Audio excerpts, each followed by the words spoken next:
Bienvenidos y bienvenidas a esta su clase número 19. Esta es la primera parte y motivándoles siempre a seguir adelante porque cada día aprendemos cosas sumamente interesantes y muy importantes para comprender la doctrina. En este caso, en esta oportunidad, vamos a estar hablando acerca de las naturalezas de Cristo en nuestra primera parte, no sin antes compartir a ustedes sobre los avances que hemos tenido en nuestras clases en Ágape. Un cordial saludo a todos y cada uno de ustedes. En esta oportunidad he querido compartir con ustedes un poco sobre el trabajo que hemos venido realizando desde hace algunos años atrás con el propósito de colaborar al crecimiento, a la formación de nuestro liderazgo aquí en nuestra iglesia. Y precisamente en YouTube hemos pasado todo este trabajo, hemos guardado este trabajo que le ha sido de gran bendición a personas en otros países, y pongo este video para que algunos puedan tener un poco más de información. Nos han estado escribiendo, preguntando dónde puedo encontrar de esto, dónde puedo encontrar de lo otro, y es por eso que estoy haciendo este video para que tengan la oportunidad. Como ven ustedes aquí en pantalla, hay más de 5,000 personas que tienen su suscripción con nosotros, así que cada vez que sacamos un video nuevo, pues les llega información acerca de este video a través de su correo, de su email.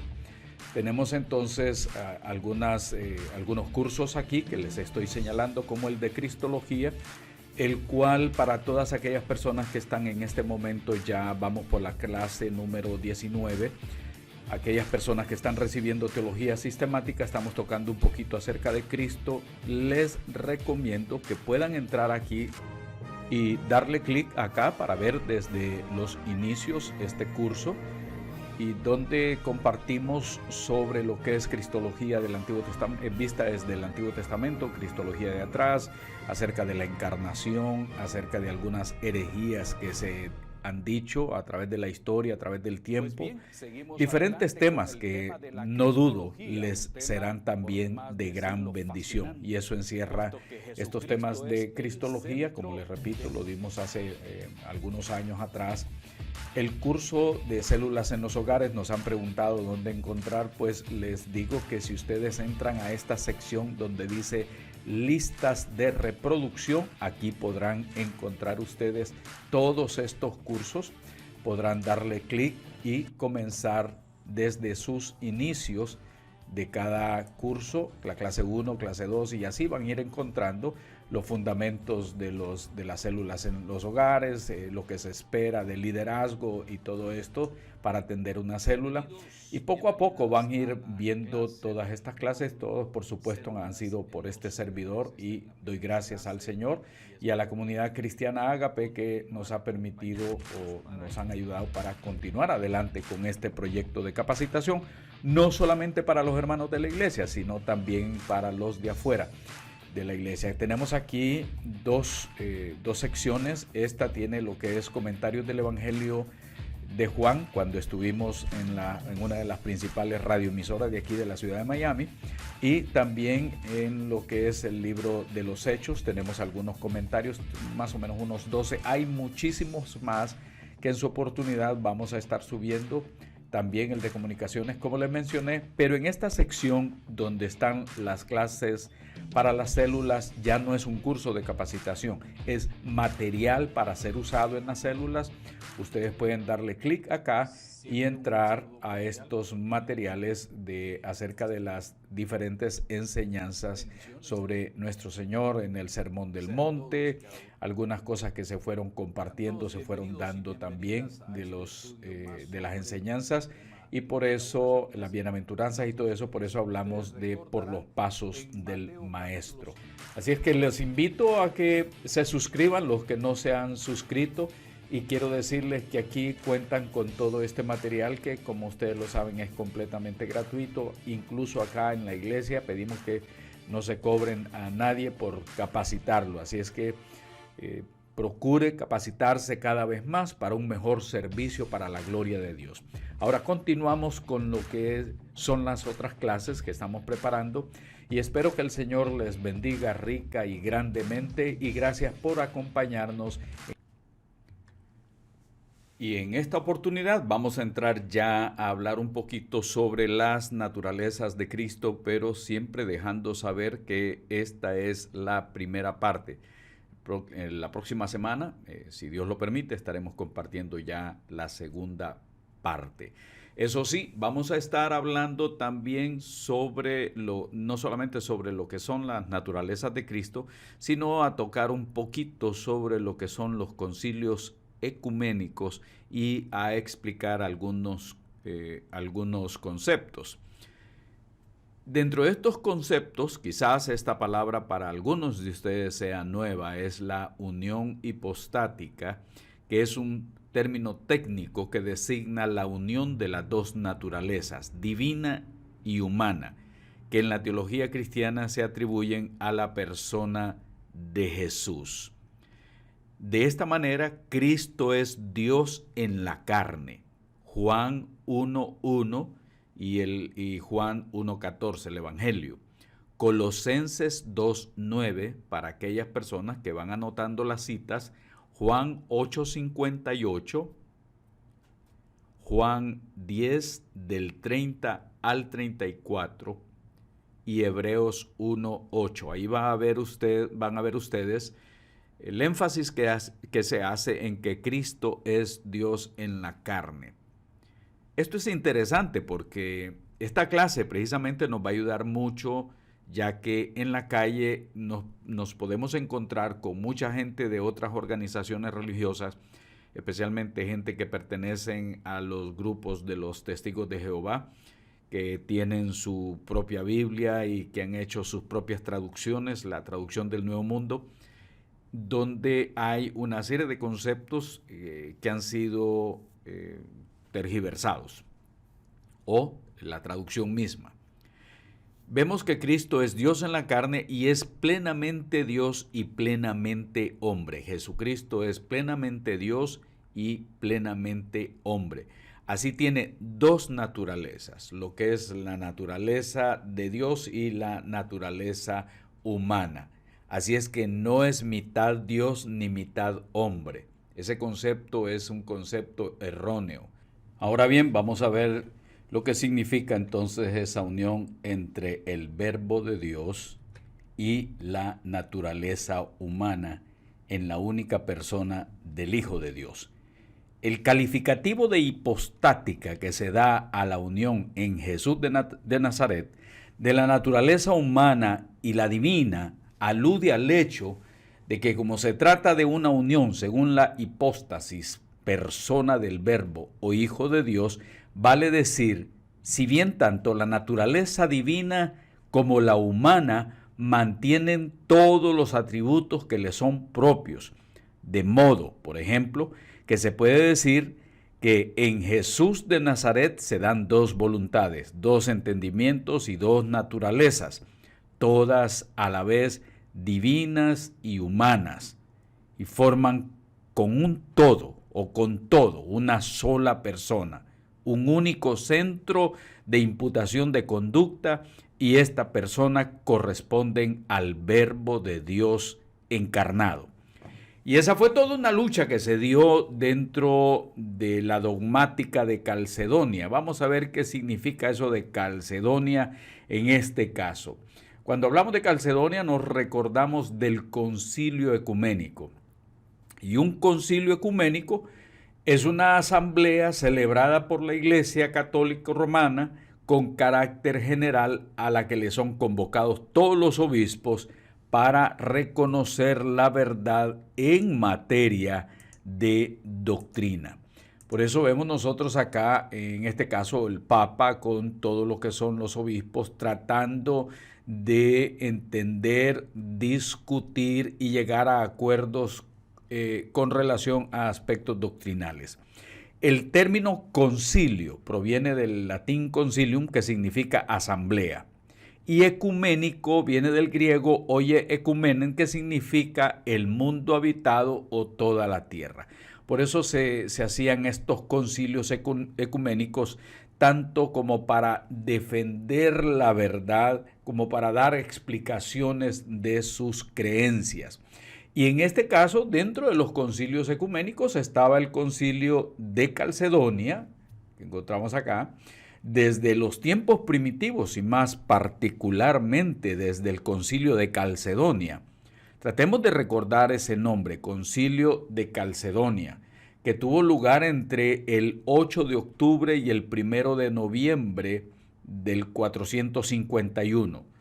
Escuche bien, fue en el año 451 que se vino toda esta discusión sobre Jesús de Nazaret, porque habían otros conceptos más.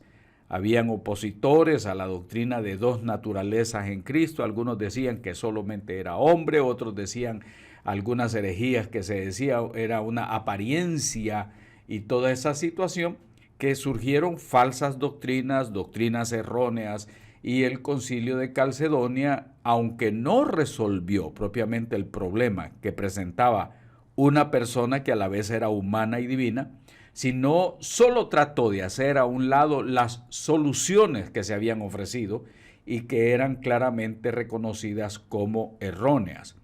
¿Dónde estaba el asunto? En la aceptación de las dos naturalezas.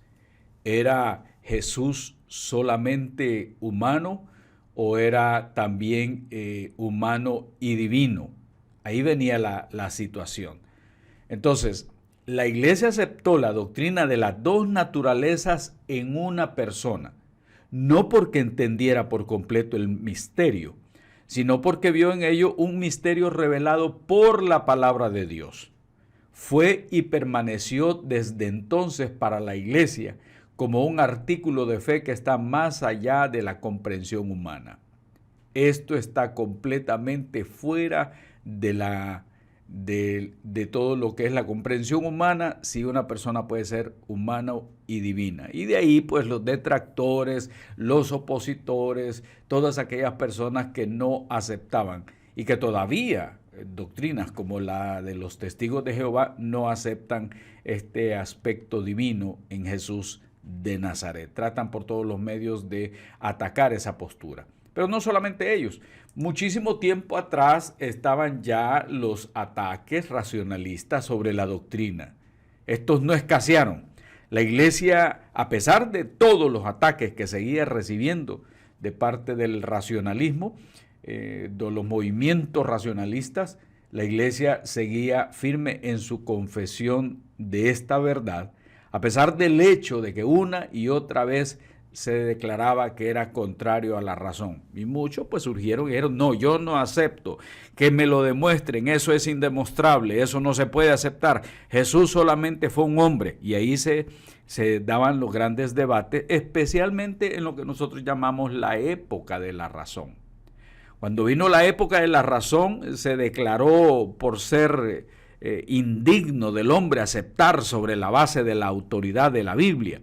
Como ustedes han sabido, para que una verdad no sea aceptada, una verdad bíblica no sea aceptada, entonces las personas comienzan a atacar la Biblia porque dicen esta es la raíz, y ahí está la raíz de lo que la gente cree. Entonces los racionalistas decían, no, nosotros no aceptamos eso no es lógico, ¿ve? Porque lo consideraban contrario a la razón humana. Lo que no era recomendable por sí mismo a este nuevo árbitro, se declaró simplemente que era erróneo. Y ahí entraron filósofos, entraron teólogos que individualmente trataron de resolver el problema presentado por Cristo. Porque todavía sigue siendo problema para muchos la aceptación de que el Verbo se haya encarnado, la aceptación de que en Jesús de Nazaret estaba también presente la divinidad. Entonces, trataron de oponerse, trataron por todos los medios y todo esto, pero la iglesia se mantuvo firme, y en ese sentido las iglesias católicas, las iglesias evangélicas, seguimos aceptando esta doctrina de las dos naturalezas en Jesús de Nazaret, aún contra la oposición de los racionalistas.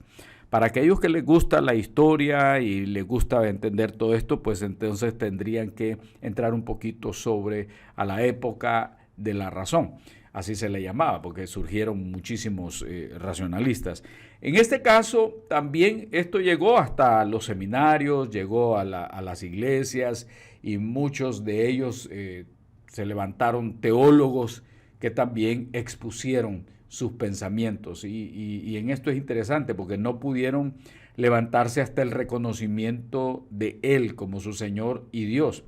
Está Frederick Daniels, Schleiermacher, un teólogo alemán de tradición reformada, que él hablaba de Jesús de Nazaret como un hombre con una suprema conciencia de Dios.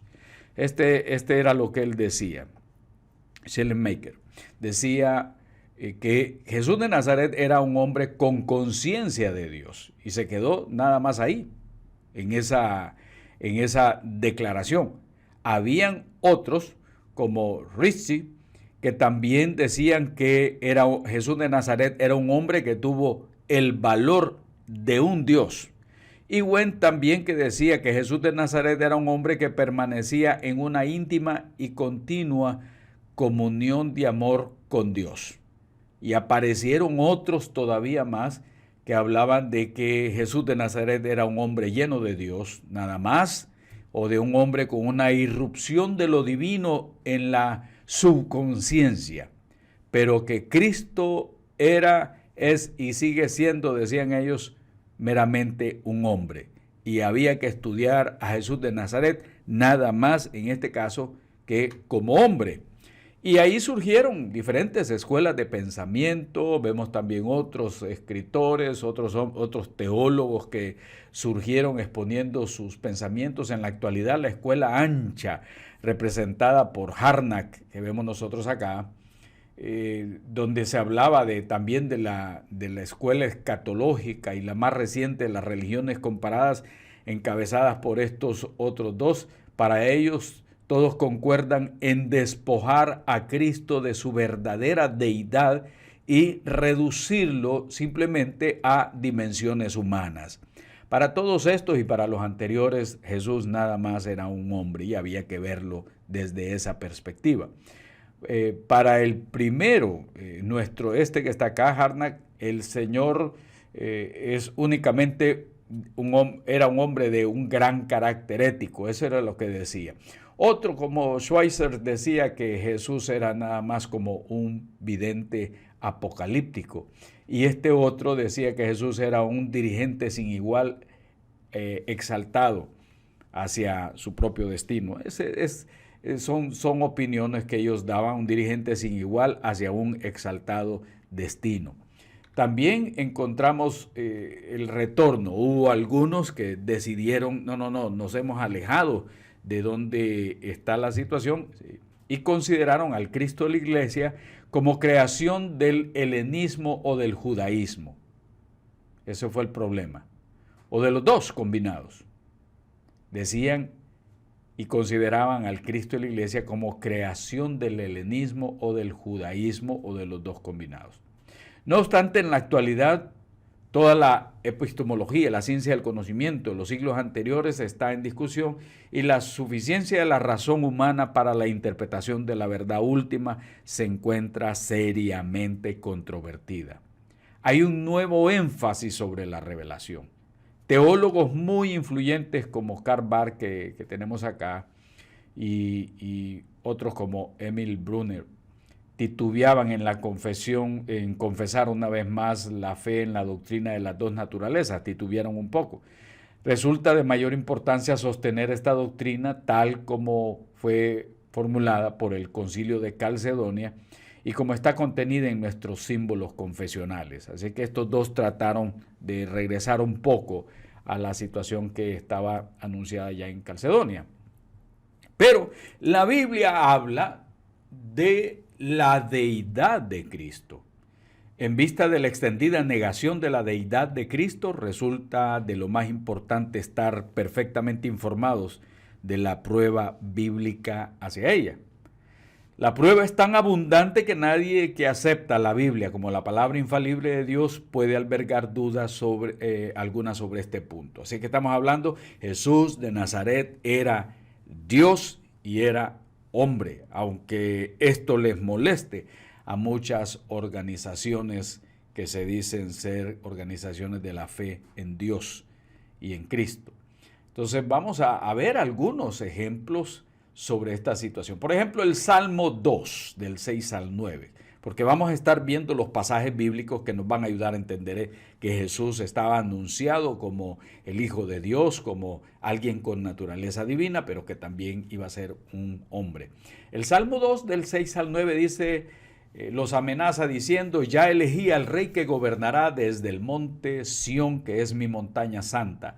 Voy a dar a conocer lo que Dios ha decidido. Él me dijo, tú eres mi hijo y desde hoy soy tu padre. Pídeme lo que quieras, te daré como herencia las naciones. Todo el mundo será tuyo. Gobernarás a las naciones con mano de hierro, las destrozarás como a ollas de barro. Y uno se queda pensando, bueno, tuvo eco esta palabra del Antiguo Testamento. Se habló más sobre esta situación. Aunque muchos niegan la divinidad de Cristo, la Biblia nos habla, sin embargo, de la deidad de Él. El Salmo decía eso, mi hijo eres tú, pero lo encontramos también en Hebreos 1:5. Porque a cuál de los ángeles dijo Dios jamás, mi hijo eres tú, yo te he engendrado hoy. Y otra vez yo seré a él padre y él me será a mí hijo. Así que es bueno que ustedes vayan subrayando esto en sus Biblias, señalando esto en sus Biblias. Si alguna vez se encuentran con una persona que pertenece a los grupos que utilizan esa Biblia de la traducción del Nuevo Mundo o de los grupos pertenecientes a los Testigos de Jehová o tal vez otro grupo, estos pasajes bíblicos les van a ayudar o nos van a ayudar a nosotros a entender esta situación.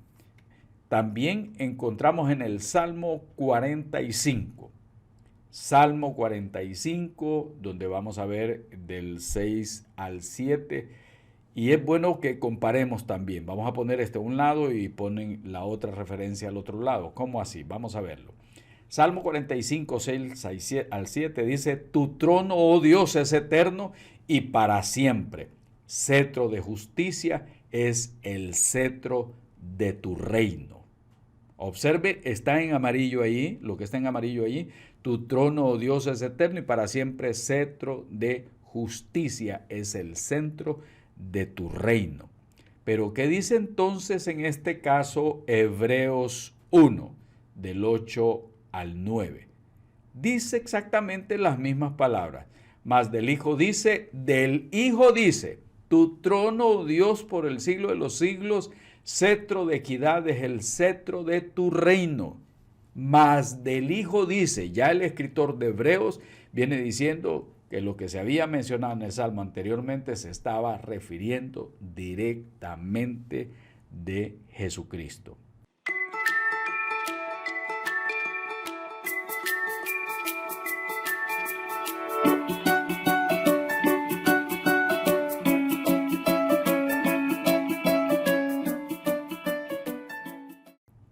Y encontramos también otros pasajes en la Biblia que nos hablan siempre de la deidad de Cristo. Y vamos a poner atención a estos dos, al Salmo 110 y Hebreos, la carta a los Hebreos capítulo 1, verso 3. Veamos lo que dice.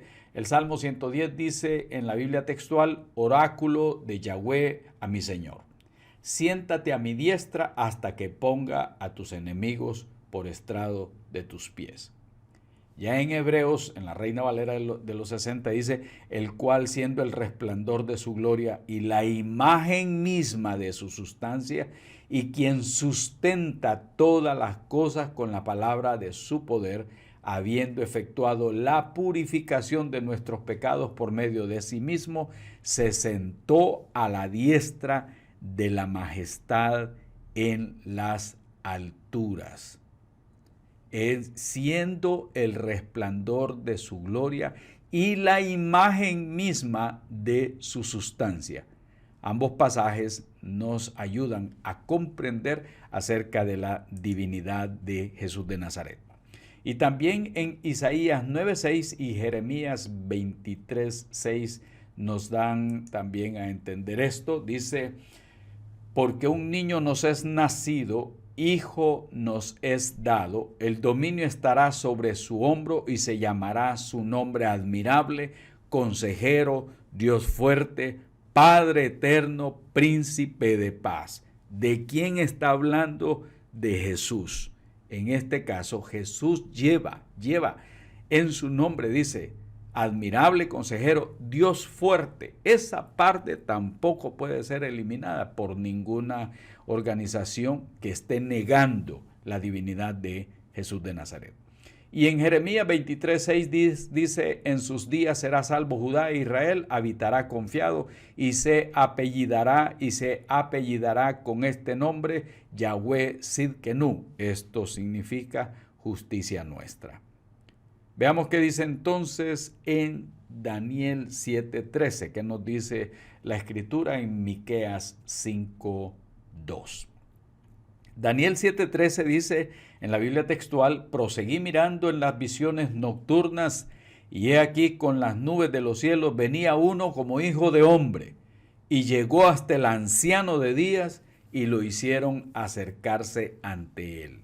En Miqueas, en la misma Biblia textual, dice, pero tú, Betlehem, Éfrata, pequeña para estar entre las familias de Judá, de ti me saldrá el que será caudillo en Israel, cuyo origen es desde el principio y desde los días de la eternidad. Entonces vemos nosotros aquí, mis amados hermanos, es imposible negar que Jesús de Nazaret era también Dios.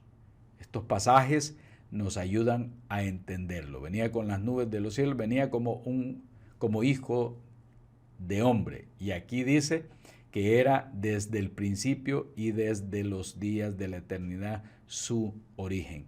Interesante lo que nos dice el Antiguo Testamento y algunos otros pasajes donde se repite la cita textual, pero vemos nosotros también que hubo dos personajes que coincidían también para hablar en el Nuevo Testamento sobre la deidad de Cristo. Acuérdese, y lo repito de nuevo, hay gente que sigue negando que Jesús era Dios y estos pasajes bíblicos les van a ayudar, nos van a ayudar a todos a entender bien esta situación.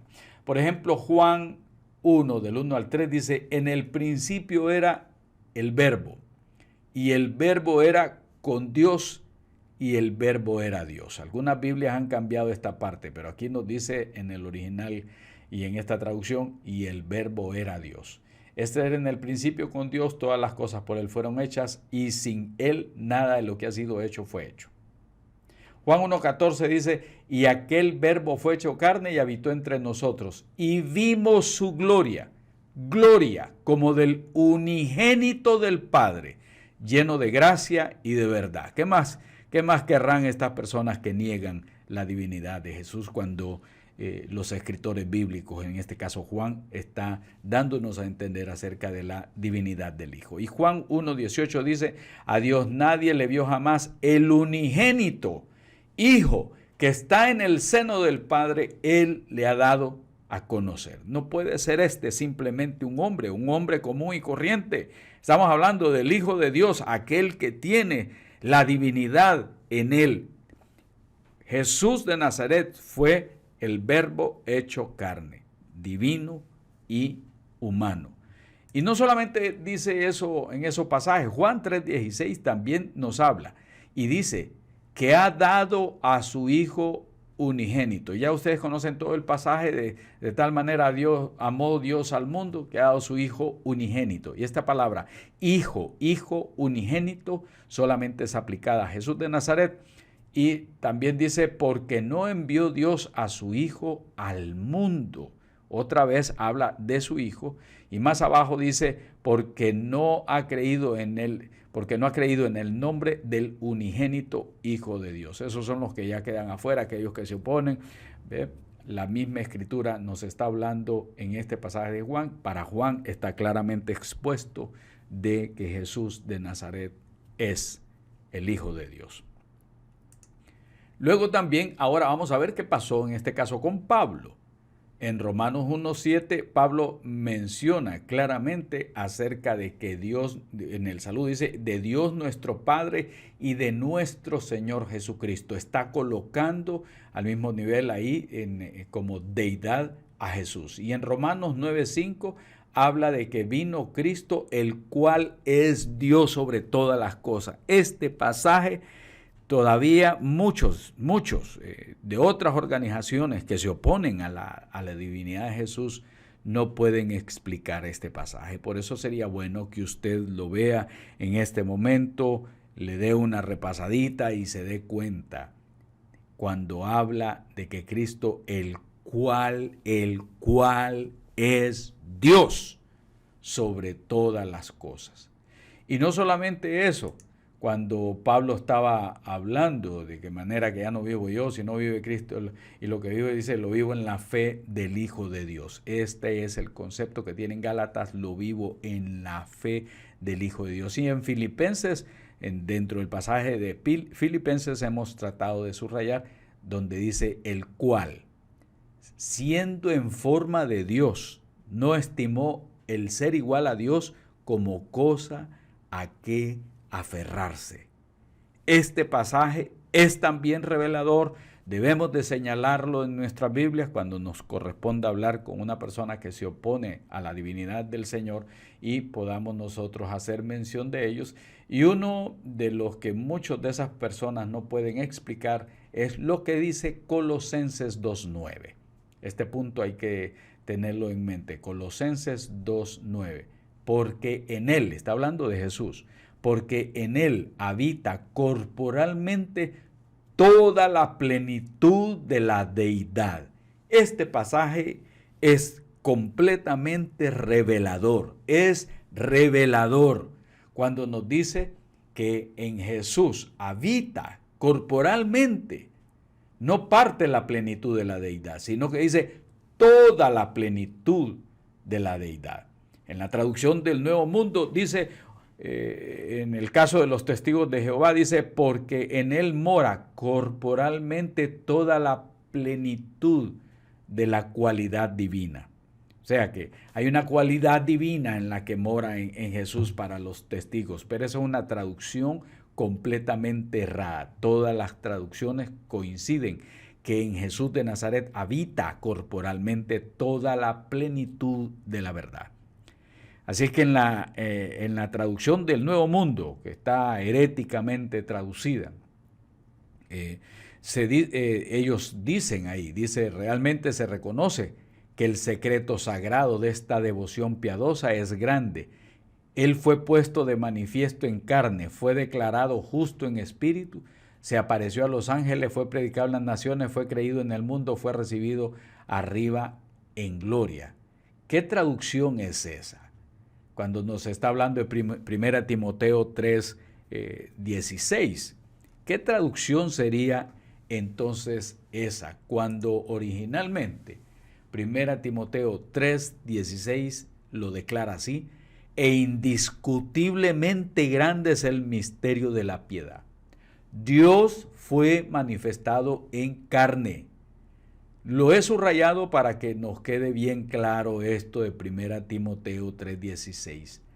Dios fue manifestado en carne, justificado en el Espíritu, visto de los ángeles, predicado a los gentiles, creído en el mundo, recibido arriba en gloria. Como lo dije anteriormente, la traducción del Nuevo Mundo tuerce lo que es la Escritura, porque los ruselistas están completamente opuestos a aceptar la divinidad, y no solamente los ruselistas, sino muchos de los racionalistas modernos, de los enemigos de la fe, también se levantan tratando de argumentar que Jesús no era Dios y que Dios no estaba en Jesús. Pero estos pasajes, tanto en los Salmos, en los profetas, como en los evangelios, como en Juan, como para Pablo, en los escritos de Pablo, encontramos nosotros que Jesús de Nazaret era también divino y era también humano.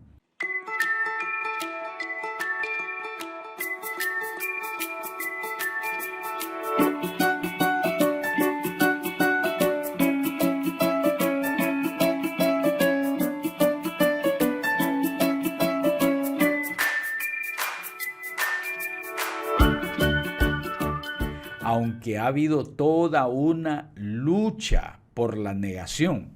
Los críticos eruditos que también estaban tratando por varias maneras de escapar a esa doctrina que se estaba enfocando en Calcedonia, muchos de ellos trataron de hacer todo lo posible por negar la historicidad del Evangelio de Juan y atacaron al Evangelio de Juan.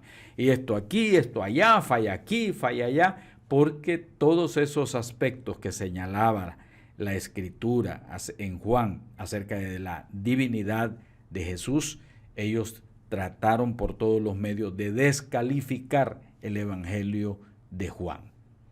Entonces vemos nosotros aquí que a pesar de todo eso, en las otras epístolas se daba a conocer, en los escritos de Pablo, en los escritos de los hebreos, que todas esas interpretaciones de estos hombres, encontramos nosotros que todas estas interpretaciones que estos se enfocan están realmente infundadas, son infundadas. La Escritura nos da muchos argumentos de peso, donde vemos a Jesús, no solamente la parte humana, sino también la parte divina. Los evangelios, en los escritos de Pablo, en los escritos de los hebreos, lo vemos nosotros así.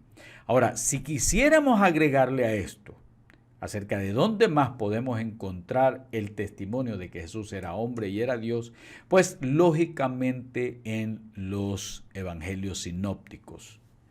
En los evangelios sinópticos que son Mateo, Marcos y Lucas.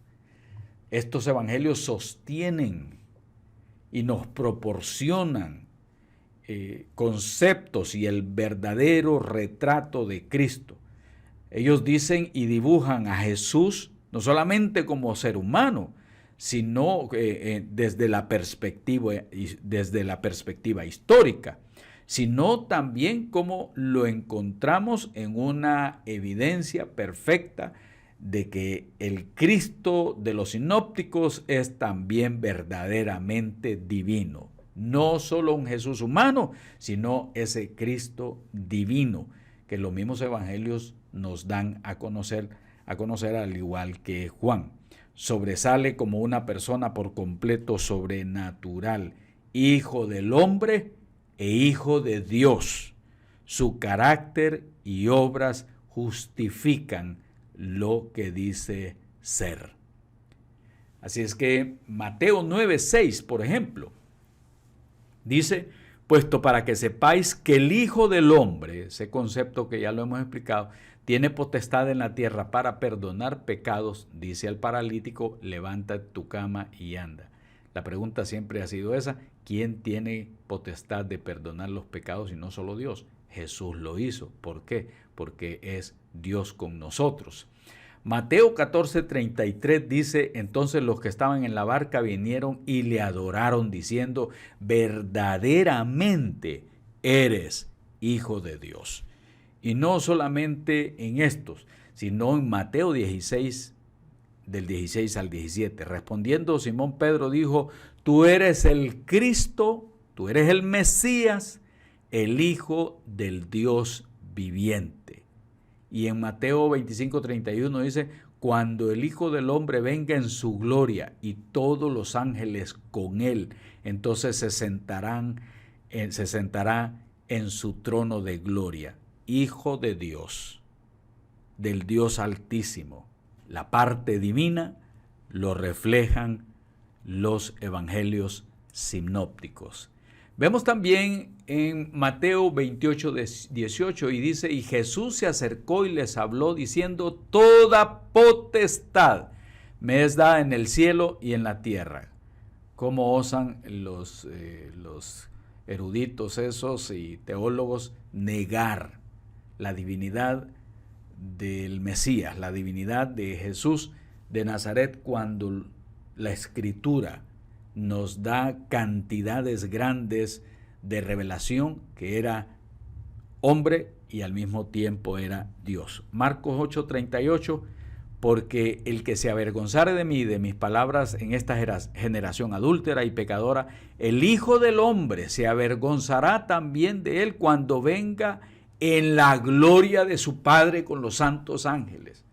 Esto es innegable, esto es irrefutable, que Jesús de Nazaret es también Dios con nosotros. Eso es precioso entenderlo, comprenderlo y tener todos estos pasajes anotados para que nosotros podamos también defender la fe. Como dijimos anteriormente, que el Cristo de los sinópticos es tan verdaderamente divino como el Cristo de Juan. Sobresale como una persona por completo sobrenatural, Hijo del Hombre e Hijo de Dios. Su carácter y sus obras justifican lo que dice ser Hijo del Hombre, Hijo de Dios.